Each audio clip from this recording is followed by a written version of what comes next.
아무리 어려운 순간이라고 하더라도 자신이 지닌 희망의 씨앗이 완전히 고갈될 때는 없습니다. 주역에서는 이렇게 말하면서 우리에게 희망을 줍니다. 주역의 궤 중에 박궤가 있습니다. 맨 위의 양이 하나밖에 남아있지 않은 상태입니다. 시련의 상징입니다. 늦가을 찬바람을 맞으면서 열매도 잎도 다 떨어져가는 나무 같은 상태입니다. 이런 힘든 상태를 주역은 이렇게 풀이합니다. 석과 불식, 큰 열매는 먹히지 않는다. 하늘은 모든 것을 다 죽게 하고 끝까지 고갈시키는 법은 없습니다. 하늘은 우리에게 아무리 큰 절망과 좌절을 내리더라도 그런 절망과 좌절에 먹히지 않고 끝내 고갈되지 않은 우리 안에 있는 큰 열매 하나는 꼭 남깁니다. 다만 우리가 그것을 알아차리지 못할 뿐입니다. 여러분에게 그 큰 열매는 무엇인가요?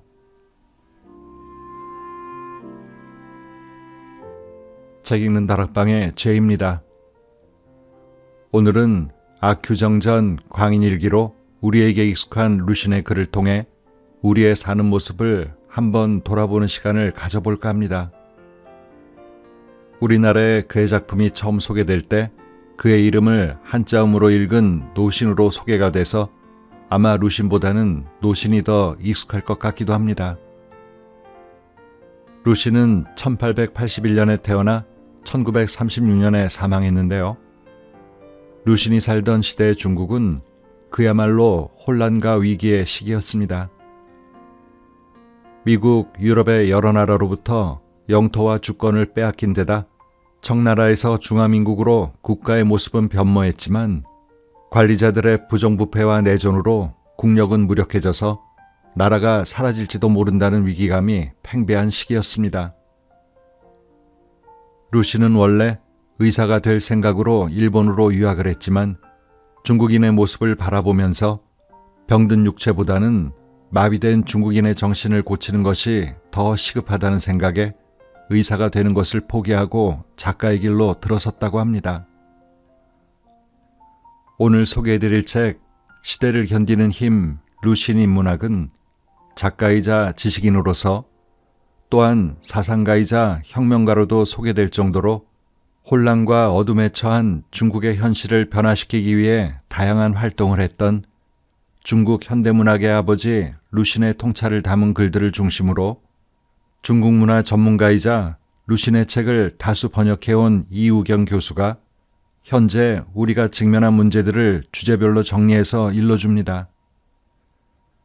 오늘은 이 가운데 이 책 앞부분에 있는 글 나다움이 만들어갈 미래를 부분 발췌해서 소개해드리겠습니다.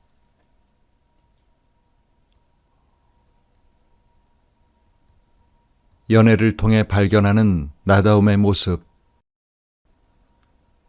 나다움을 생각해 보기 위한 첫 번째 키워드는 연애입니다. 다소 엉뚱한 주제라고 생각할 수 있습니다.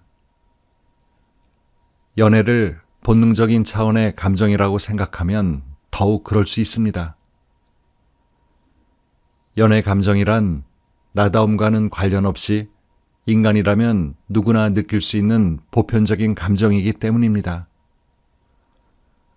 하지만 연애는 나다움을 말할 때 빼놓을 수 없을 만큼 중요한 요소이기도 합니다. 우리는 왜 연애할 때 가슴 가득 충만함과 기쁨을 느끼고 더욱 자신에게 충실하게 될까요? 여기에는 여러 가지 이유가 있지만 무엇보다 연애하는 과정에서 나를 발견하고 그 나다움을 상대에게 인정받는 데서 오는 만족과 기쁨이 큰 이유로 자리합니다. 여기서 말하는 연애는 본능적인 사랑에 국한되지 않습니다. 사랑하는 대상을 내가 자유롭게 선택하고 내 마음의 움직임에 따라 자유롭게 사랑하고 나아가 결혼 상대를 선택하는 과정으로서 연애를 말합니다. 이런 연애관은 요즘 시대를 사는 많은 이들에게는 당연합니다. 하지만 현대적인 연애관이 이렇게 당연해진 것은 근대가 시작되고 난 뒤의 일입니다. 사람들은 왜 근대가 시작되면서 연애에 푹 빠지고 연애를 중요하게 생각하게 됐을까요? 가족을 버리거나 심지어 목숨을 버릴 정도로 빠져들게 되는 연애의 치명적인 매력은 대체 무엇일까요? 그리고 옛날 어른들은 왜 자식들의 연애를 막으려 했던 걸까요? 우리 근대 초기에 젊은이들이 열광했던 유명한 연애소설에서 이야기를 시작해 보겠습니다. 이광수의 대표작 무정입니다. 이 소설은 1917년 매일신보에 연재되었으며 우리나라 최초의 근대 소설이자 연애소설로 평가받는 작품입니다. 무정에서 주인공 이영식은 경성학교의 영어 교사입니다. 부유한 예수교 교인 김장로는 딸 선영의 미국 유학 준비를 위해 형식을 가정교사로 고용합니다. 형식이 선영에게 영어를 가르치던 중 김장로는 형식에게 자신의 사위가 되어 선영과 함께 미국 유학을 가달라고 제안합니다. 형식은 김장로의 뜻에 따라 선영과 약혼합니다. 그런데 어느 날 형식이 자신의 약혼자가 된 선영에게 당시로서는 파격적인 질문을 던지는 장면이 등장합니다. 선영 씨는 나를 사랑합니까? 하고는 힘있게 선영의 눈을 보았다. 선영도 하도 뜻밖의 질문이라 눈이 둥그레진다. 더욱 무서운 생각이 난다. 실로 아직 선영은 자기가 형식을 사랑하는가 않는가를 생각하여 본 적이 없다. 자기에게는 그런 것을 생각할 권리가 있는 줄도 몰랐다. 자기는 이미 형식의 아내다. 그러면 형식을 섬기는 것이 자기의 의무일 것이다. 아무쪼록 형식이가 정답게 되도록 힘은 썼으나 정답게 아니 되면 어찌하겠다는 생각은 꿈에도 한 일이 없었다. 형식의 이 질문은 선영에게는 청천벽력이었다. 선영 씨는 나를 사랑합니까? 하고 묻는 형식의 질문이 왜 선영에게 청천벽력이었을까요? 이미 약혼까지 했고 함께 미국으로 유학까지 떠나기로 한 마당에 느닷없이 자기를 사랑하느냐고 던진 질문에 선영은 적잖이 당황스러웠을 것입니다. 그리고 그 질문이 청천벽력인 이후에는 좀 더 깊은 사연이 있습니다. 사실 선영은 자기가 형식을 사랑하는지를 한 번도 생각해 본 적 없었습니다. 아버지가 정해준 대로 형식과 약혼하고 형식을 섬기는 것이 당연한 의무라고 생각한 선영입니다. 선영은 자신에게 형식을 사랑할 권리가 있다는 걸, 아니 형식이 아니라 다른 남자 누구라도 사랑할 권리가 있다는 걸 단 한 번도 생각하지 않았습니다. 그저 부모가 정해준 남자를 섬겨야 한다고만 생각했을 뿐입니다. 그런데 갑자기 형식이 그녀에게 스스로 사랑할 권리를 일깨워 준 것입니다. 이것이 형식이 던진 질문이 선영에게 마른 하늘에 날벼락 같았던 까닭입니다. 여성에게 결혼은 부모가 정해준 혼처대로 해야 하며 또 그렇게 맺어진 지아비를 섬기는 것이 당연한 시대였습니다. 그 과정에서 여성은 자기의 감정을 드러낼 생각조차 하지 못했습니다. 형식이 던진 질문은 이러한 시대의 생각에 파문을 일으킨 셈입니다. 이제 사랑은 본능이나 의무가 아니라 내가 누려야 할 권리로 변화했으니 말입니다. 당연하게 생각해 오던 것이 당연하지 않다는 걸 알게 되었을 때 그 순간은 충격적이면서도 가슴이 뛸 것입니다. 소설에서 선영도 마찬가지입니다.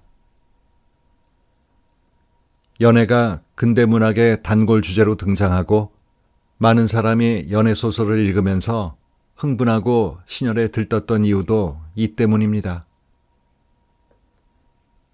근대의 연애 소설은 단순한 연애 이야기가 아니라 나를 의무 주체에서 권리 주체로 깨어나게 하는 주체 선언이자 자아의 독립 선언이었던 셈입니다.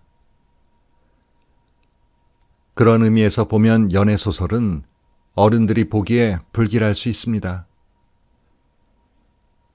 새로운 세대가 자신의 권리를 감각적으로 깨닫는데 중요한 역할을 하기 때문입니다. 연애 소설에는 사랑 이야기를 넘어 내가 누군지에 관한 진지한 질문이 담겨 있습니다. 사랑할 권리에서 시작된 물음은 늘 의무를 생각했던 개인이 권리를 인식하고 외부에서부터 스스로를 향해 시선을 옮기는데 크게 이바지합니다. 유교 문화와 집단주의에 더불어 농경 문화 영향 또한 강한 우리 사회에서는 내가 누구인지를 생각할 때 다른 사람과 맺는 관계 속에서 나를 규정합니다. 그리고 그런 관계 속 내가 당연히 해야 할 의무 차원에서 나를 규정하곤 합니다. 과거에만 그런 것이 아니라 지금도 마찬가지입니다. 나를 나의 나가 아니라 다른 누구와 관계 속의 나라고 생각하는 것이죠. 김광규의 시 나라는 작품은 그런 우리 모습을 잘 보여줍니다. 이 시는 비슷한 형식의 구절이 꽤 길게 반복됩니다. 나를 규정하는 과정에서 내 아버지의 아들이자 내 아들의 아버지이며 또 내 형의 동생이자 내 동생의 형이고 내 아내의 남편이자 내 누이의 오빠임을 밝히며 반복되는 구절을 통해 소개합니다. 이 시에서 화자는 자신에게 내가 누구인가, 나다움이 무엇인가 묻습니다. 현실에서 규정되는 온갖 관계 속에서의 내 모습에 의문을 가지고 진정한 내 모습이 무엇인지를 묻는 것입니다. 과연 나는 그런 관계 속에서만 의미 있는 존재인지 회의감을 느끼기 때문입니다. 이런 의문과 회의는 자신의 존재의 의미를 되돌아보는 실존적 질문입니다. 이 시는 우리에게 존재에 관한 성찰을 권합니다. 한편 김광규 시인이 던진 질문에 명쾌하게 대답하는 시가 있습니다. 이 시에서 화자는 나는 다른 사람의 누구도 아니고 나는 나다 라고 선언합니다. 나는 천구, 나는 달을 삼키고 나는 해를 삼키고 나는 모든 별을 삼키고 나는 온 우주를 삼킨다.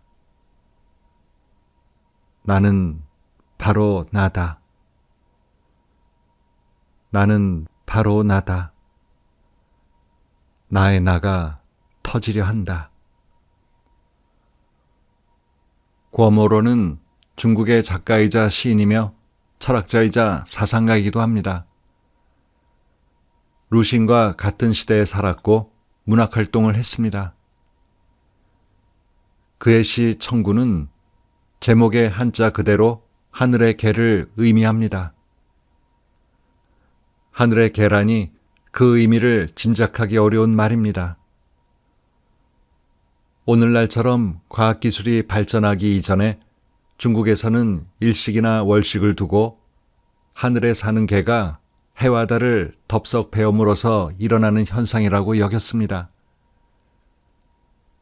그러니까 청구는 천문현상에 관여하는 초월적인 존재를 의미합니다. 그렇다면 거모로의 시에서 나를 천구에 비유하는 상황이 의미하는 바는 무엇일까요? 시 속 화자는 하늘에 사는 개입니다. 그리고 달과 해를 베어뭅니다. 물다뿐일까요? 모든 별을 삼키고 온 우주까지 삼켜버립니다. 그렇게 온 우주를 품은 하늘의 개가 얼마나 충만하고 기쁠까요?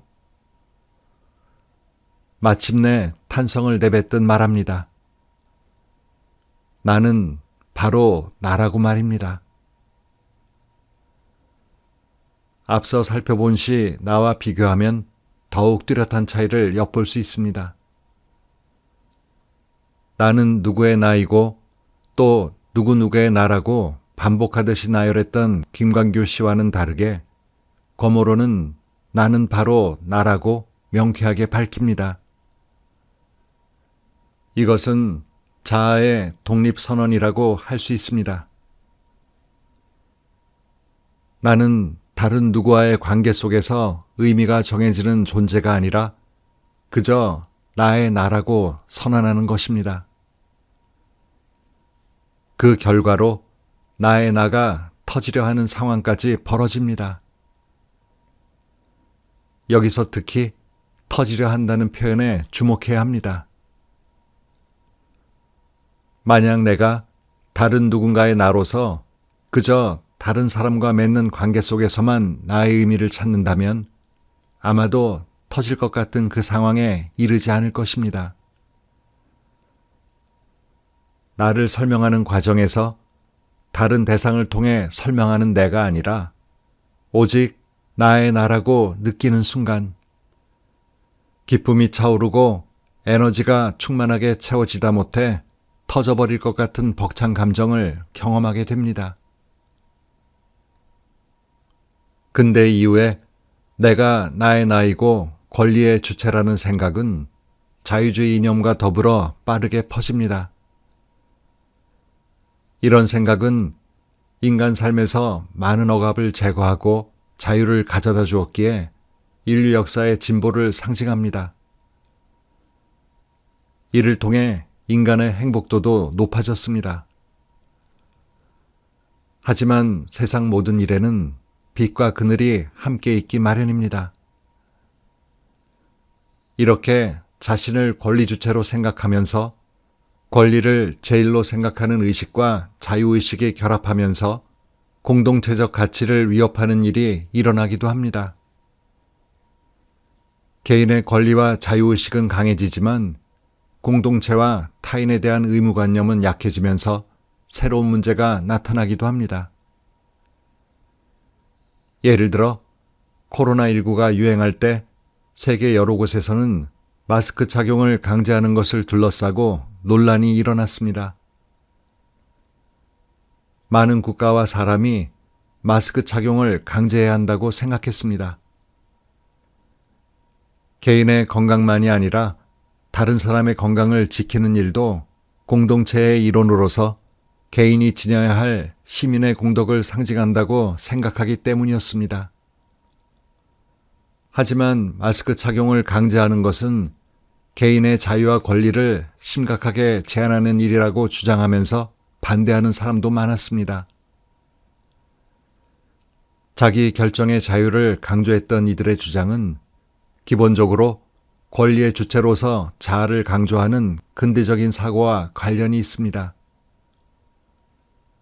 권리와 자유의 주체로서 개인의 가치를 제일 중요하게 생각하면서 이것을 제한하는 것은 인간의 자유와 권리를 억압한다고 생각하는 것입니다.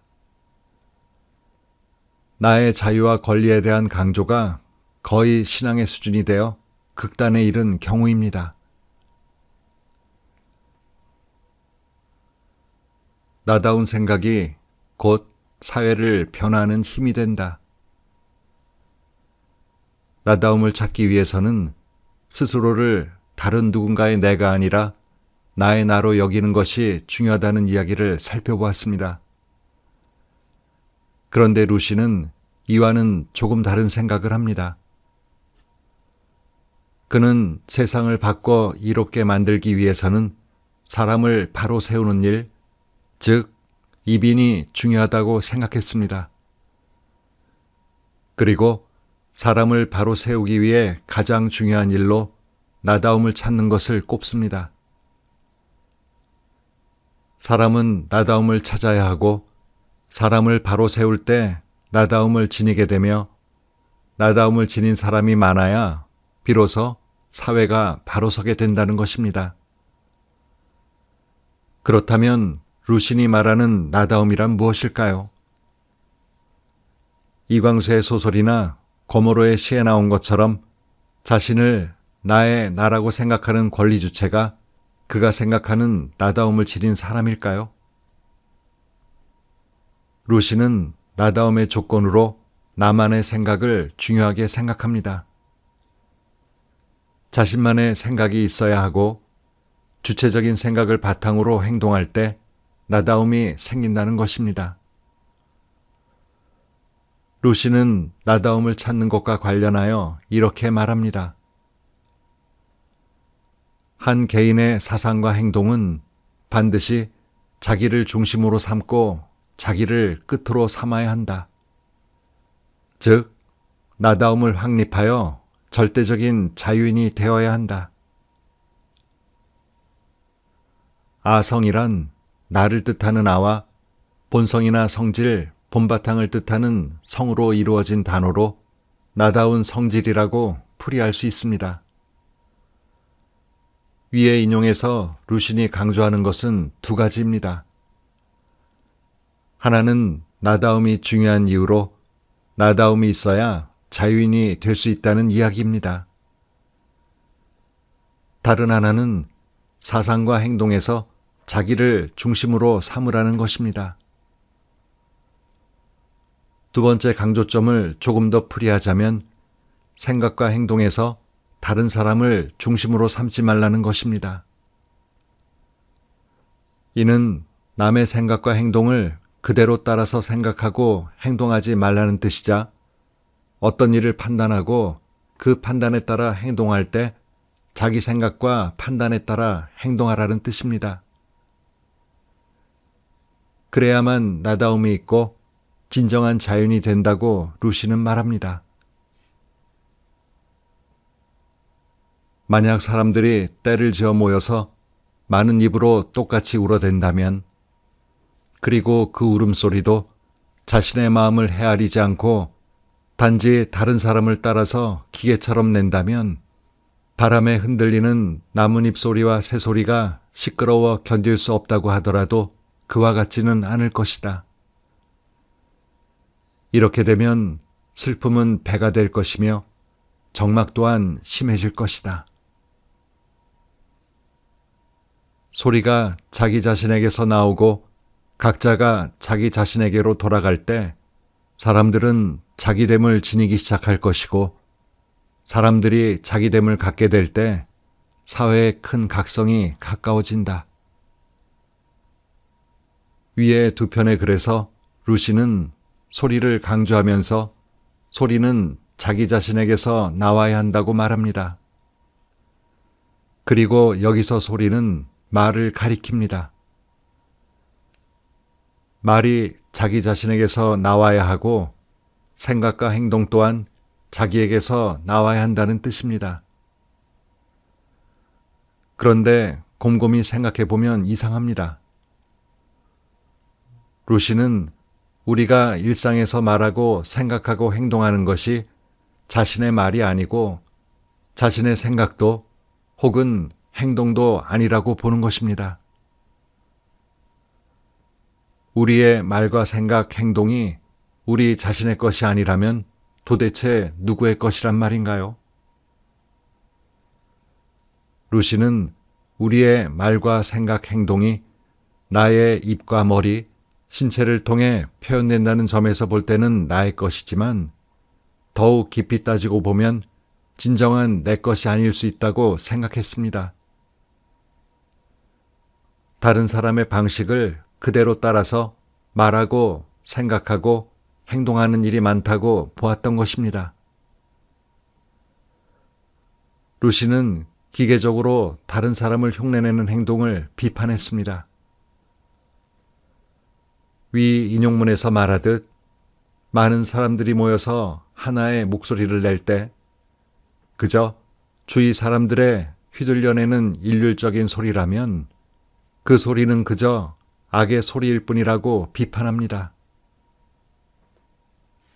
루신이 다수의 목소리와 생각을 따르지 말고 자신의 목소리와 생각을 지녀야 한다고 말하는 이유는 그가 대중사회의 여론 형성에 맞서 자기 생각과 목소리를 지닌 깨어있는 개인을 염원했기 때문입니다.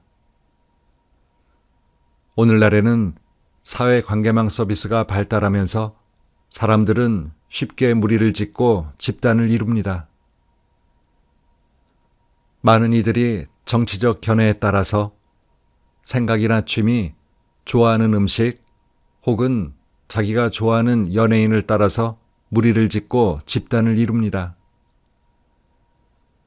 그런데 처음에는 자기 생각에 따라 집단에 참여하였던 사람도 시간이 지날수록 주체적인 사고가 정지되고 자신이 속한 집단의 목소리와 생각에 이끌려가는 일이 생기곤 합니다. 어느덧 사람들이 만들어내는 한 목소리를 따라 외치게 되는 것입니다. 이 과정에서 자신만의 사고관념은 점점 집단 속에 묻혀 사라지게 됩니다. 무리 속에서 살아야 하는 인간에게 가장 큰 공포는 집단에서 배척당하는 일일 것입니다. 그 공포 때문에 다수에 맞춰 자신의 생각과 목소리를 잃어버리고 결국 자신을 포기하면서 사는 것은 정말 비극적이게 보입니다. 개인이 나다움을 지니는 건 사회를 새롭게 바꾸는 출발점입니다. 나다움은 늘 그런 세상이 아니라 새로운 세상을 만드는 바탕이 됩니다. 루신이 생각과 말, 행동에서 나다움을 지닌 사람이 많아야 사회에 큰 각성이 이루어진다고 강조한 것은 이 때문입니다. 생각에서 나다움을 찾는 것이 중요한 이유입니다. 우리는 늘 습관 속에서 살아갑니다. 하루하루 평범한 일상은 습관의 연속이라고 해도 지나친 말이 아닙니다. 이런 습관은 같은 커피를 마시고 같은 길로 출퇴근하고 같은 오락을 즐기는 데만 있는 게 아닙니다. 생각에도 있습니다. 생각의 습관입니다. 생각의 습관은 개인을 넘어 집단적인 생각과 관습으로 연결됩니다. 생각의 관습에 따라 사는 사람에게는 변화와 발전이 없습니다. 조직이나 사회도 마찬가지입니다. 옛날부터 쭉 그래왔다는 생각의 관습. 다들 그렇게 생각한다는 집단적인 생각의 관습을 의심하면서 그것이 정말 옳은 것인지를 깊이 고민하고 질문하는 사람이 많을 때, 나다움을 찾는 사람이 많을 때 사회가 건강하게 발전한다고 루시는 말합니다. 그래야 진정한 자유인이 될 수 있다고 루시는 말합니다. 본문에 이런 글이 있습니다. 흔히 앞으로 꽃길만 걸으세요 라고 축원합니다. 하지만 절망이나 실패, 고통 없이 늘 꽃길인 인생은 없습니다. 루신의 고향으로 예전 월나라 땅인 중국 사오싱 지역에서는 아이가 태어나면 아이에게 젖을 물리기 전에 식초, 소금, 황련, 구 등 설탕까지 5가지를 먼저 맛보게 하는 풍속이 있습니다. 신맛, 짠맛, 쌉쌀한 맛, 담담한 맛, 단맛 등 다양한 맛을 보게 하는 것입니다. 인생에는 단맛만 있는 게 아니어서 앞으로 살아가면서 어려운 역경을 잘 헤쳐나가길 기원하는 마음을 담은 풍속입니다. 유머도 있고 의미도 있는 풍속이라는 생각이 듭니다. 오늘도 좋은 하루 보내세요.